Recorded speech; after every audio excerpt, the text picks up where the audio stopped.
बहुत बहुत धन्यवाद। मैं आज स्पीकर साहब नहीं है, आपके माध्यम से आम आदमी पार्टी को बहुत बहुत बधाई देना चाहूँगा कि आम आदमी पार्टी राष्ट्रीय पार्टी बन गई और मैं अपने सभी साथियों को बहुत बहुत बधाई देना चाहता हूँ। और आज हम लोग बहुत ही अहम, मेरे साथी कह रहे हैं कि इन लोगों की वजह से भी आम आदमी पार्टी बनी, इनको भी धन्यवाद कर दो, बहुत बहुत धन्यवाद। मैं ये बहुत ही संवेदनशील मुद्दा है, क्योंकि कल हमने देखा किस तरीके से पूरी दिल्ली पुलिस ने कैसा तांडव किया और शांतिपूर्ण जब दिल्ली के लोग खुद सड़क पर आए और दिल्ली के बेटे को जिस तरीके से उन्होंने सीबीआई में बुला के 9.5 घंटे पूछताछ की, और कल जब दिल्ली के लोग खुद सड़क पर उतरे तो किस तरीके से दिल्ली पुलिस ने बर्बरता की और शांतिपूर्ण प्रदर्शन भी नहीं होने दिया और सबको उठा के चुने हुए प्रतिनिधियों को, विधायकों को, सांसदों को, मंत्रियों को, पंजाब से आए विधायक उनको भी किस तरीके से बर्बरता से उठा के लगा, आप सबने देखा, पूरे देश ने देखा। मैं चूंकि कुछ खबरें मैं लेके आया हूं, ये अखबार की खबरें हैं, बहुत ही प्रतिष्ठित अखबार है और अखबारों में आया क्योंकि यहाँ सीबीआई की बात हो रही है। अभी कुछ दिन पहले सीबीआई की डायमंड जुबली मनाई गई थी दिल्ली में विज्ञान भवन में। उसमें हमारे प्रधानमंत्री जी ने जाके सीबीआई की बहुत बखान की, उसकी तारीफों के बहुत पुल बांधे। ये वही सीबीआई है जिसको प्रधानमंत्री जी जब गुजरात के मुख्यमंत्री थे तो कहते थे कि कांग्रेस ब्यूरो ऑफ इन्वेस्टिगेशन। आज उनके प्रधानमंत्री बनने के बाद वो सीबीआई हो गई और एक इंडिपेंडेंट बॉडी हो गई। वो जो तारीफ के कसीदे पढ़े वो इसलिए पढ़े क्योंकि मैं जब कुछ अखबार की कटिंग देख रहा था तो उसमें मैंने देखा कि 2015 में ये अमित शाह जी ने गुजरात, आसाम में प्रेस कॉन्फ्रेंस की थी और उन्होंने एक पूरी बुकलेट निकाली थी, जिस बुकलेट का नाम था saga of scams in Congress ruled states, जिसमें उन्होंने जो वर्तमान में आसाम के मुख्यमंत्री हैं हेमंत बिश्व शर्मा जी, जो अभी नए नए बीजेपी में गए हैं, तो अपने आप को पूरा प्रधानमंत्री जी का पूरा फेथफुल दिखाने के लिए किसी पे भी एफआईआर कर दे रहे हैं। उनके खिलाफ साफ साफ कही थी कि जो आसाम में वाटर डेवलपमेंट स्कैम हुआ था उसमें हेमंत बिश्व शर्मा जी उसमें इन्वॉल्व है और उनके खिलाफ जांच कराई जाएगी। ऐसे ही बहुत सारे और भी नाम हैं। पूरी ये मेरी खबर नहीं है, प्रेस की क्लिपिंग है और पूरा प्रेस पे है। इसमें आप देखेंगे वो तमाम नाम, नारायण राणे जिन पर 300 करोड़ रुपए की मनी लॉन्ड्रिंग का केस था, उन्होंने 2019 में बीजेपी ज्वाइन की, उसके बाद उन पर कोई इंक्वायरी नहीं हुई, बिल्कुल पाक साफ हो गए। 300 करोड़ रुपए का स्कैम भाई साहब। शुभेंदु अधिकारी, नारदा स्कैम, जो अब बीजेपी में जाके लीडर ऑफ अपोजिशन हो गए, ये इनकी किताब जिन्होंने छापी थी उसमें है। उसके बाद भावना गवली, 5 ईडी के समन मिले थे उनको।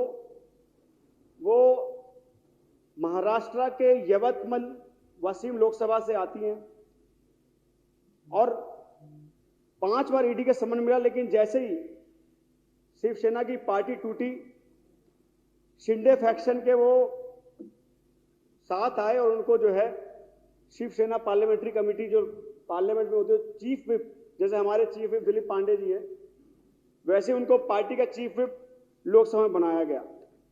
ऐसे ही शिंदे कैंप के बहुत सारे लीडर्स हैं, बहुत सारे एमएलएज हैं, जिनके बहुत सारे, किसी ने फेमा वायलेशन किया, किसी ने मनी लॉन्ड्रिंग की, बहुत सारे ऐसे और भी हैं जो आप देखेंगे तो बहुत सारे नाम है, सब अखबार में आए हैं। बीएस येदियुरप्पा जी, सब मेरे साथियों ने कहा, रेड्डी ब्रदर्स जिनपे बेलारी में से जो आते हैं उन पे भी 16,500 करोड़ रुपए का स्कैम उन पे भी आज तक कोई इंक्वायरी नहीं हुई क्योंकि उन्होंने बीजेपी ज्वाइन कर लिया। मुकुल रॉय, शिवराज चौहान जी, व्यापम स्कैम, इतना बड़ा स्कैम की दर जो भी गवाही देने आया, उसको कैसे मौत के घाट उतार दिया गया, सोचने का विषय। फिल्मों में हम लोग देखा करते थे, जो फिल्मों में हमने देखा वो महाराष्ट्र में हुआ, लेकिन आज तक उसकी कोई इंक्वायरी नहीं हुई। मुकुल रॉय जी के बारे में सबने कहा। रमेश पोखरियाल निशंक, जिनको इन्होंने ह्यूमन रिसोर्स डेवलपमेंट मिनिस्टर बनाया था, जैसे हमारे यहाँ एजुकेशन डिपार्टमेंट उसमें भी है, उनका भी हाइड्रो इलेक्ट्रिक प्रोजेक्ट्स करके एक स्कैम आया था जब वो सरकार वहां पे मुख्यमंत्री थे उत्तराखंड में, तो उनके समय में, लेकिन उनको वहां से हटा के सांसद बने और केंद्र में भी मंत्री बनाया गया।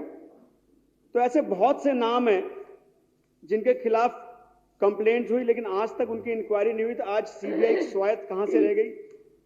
मेरे बहुत से साथी यहां पे विपक्ष के हैं, क्योंकि मैं चेयर को जवाब दे रहा हूं,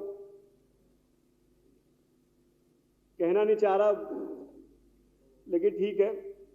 5 बार के विधायक हैं, मेरे से बाहर कह रहे थे, मेरे पिताजी के साथ विधायक रहे, बोल रहे थे मुझे, लेकिन मेरे को तो आज सोच रहा था सबसे पहले तो इन पे जांच कराओ, इन्होंने कराया क्या है वहां पे, जो आज स्कूल भी टपक रहा है इनके यहाँ पे।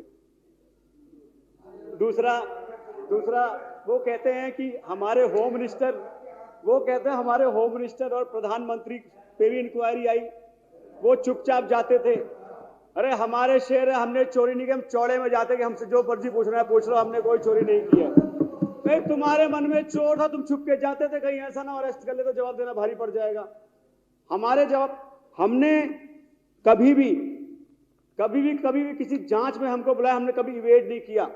और कल भी मैं मुख्यमंत्री साहब को सुन रहा था, उन्होंने चौड़े में कहा मुझे 100 बार बुलाएंगे, मैं 100 बार ईडी सीबीआई जाऊंगा, 100 बार जवाब दूंगा, मैं कभी घबराऊंगा नहीं, कभी सीबीआई से डरूंगा नहीं। तो हम छुप के क्यों जाएंगे? और आज हमारे नेता ईमानदार हैं, आज पूरे देश में पहचान है, मुझे गर्व है।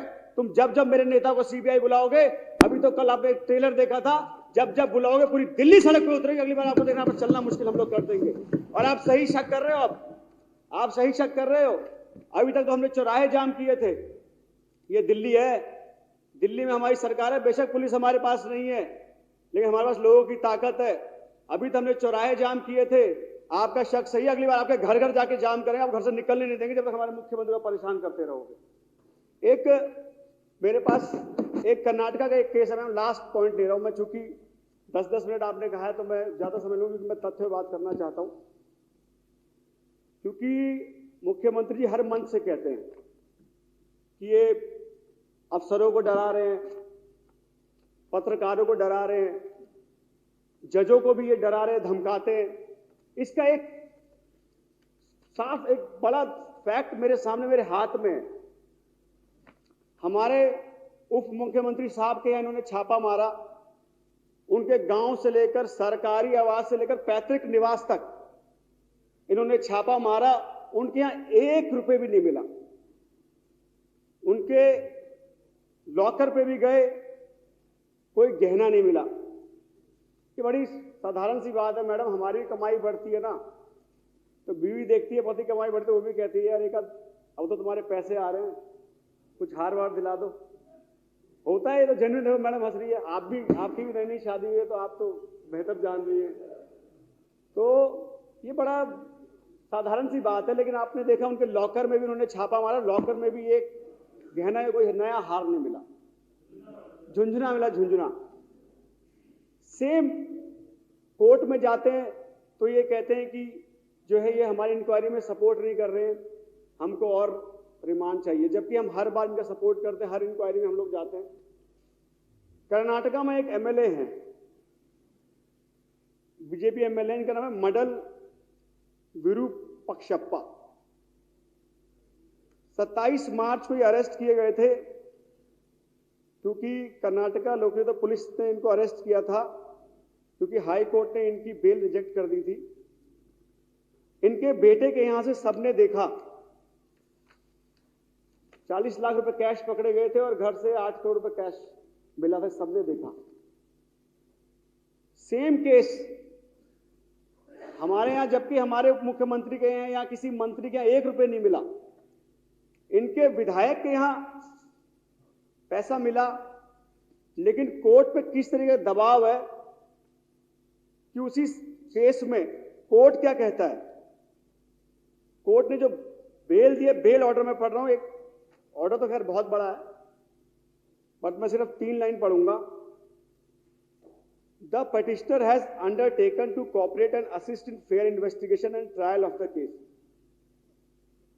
यहां तो कोर्ट कह रहा है, हम तो हर स्टेज पे कह रहे हैं, और कोर्ट कह रहा है the police एलिज्ड that he has not cooperated during the investigation, but on this ground alone his bail cannot be rejected as the police have not seized any amount from his hand।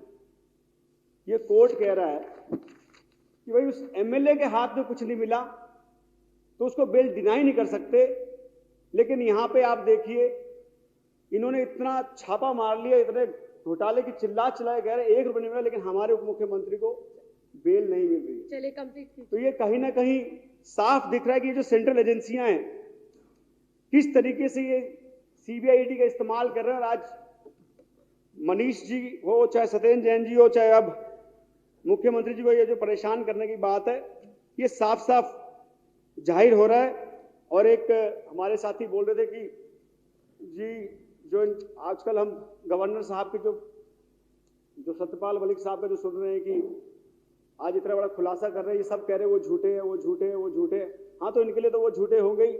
Sukesh Chandrashekhar जो देश का सबसे बड़ा महाठग है, वो इनके लिए सबसे बड़ा सच्चा है। उसकी बात ये हर स्टेज पे करेंगे, सुकेश चंद्रशेखर। तो सोचिए क्या मानसिकता हो गई है। तो ऐसे मानसिकता वाले लोगों से आप कैसे उम्मीद कर रहे हैं कि ये सच बात कहेंगे। अगर सीबीआई ने जांच कराना तो उसकी जांच कराए, लेकिन उसकी बात नहीं करेंगे। तो आपने इस महत्वपूर्ण मुद्दे मुझे बोलने का मौका दिया, मैं उसके लिए बहुत धन्यवाद करता हूं। और हालांकि शेरो शायरी मेरे से हो नहीं पाती, पर मेरे साथी ने एक शेर बड़ा अच्छा लिख के दिया, तो मुझे लगा मैं भी उसको पढ़ दूं। ये उसके कत्ल पे मैं भी चुप था। पूरा पढ़ूं? चलो मैं पूरा पढ़ देता हूं। जलते घर को देखने वालों, फूस का छप्पर आपका है, आपके पीछे तेज हवा है और आगे मुकद्दर आपका है।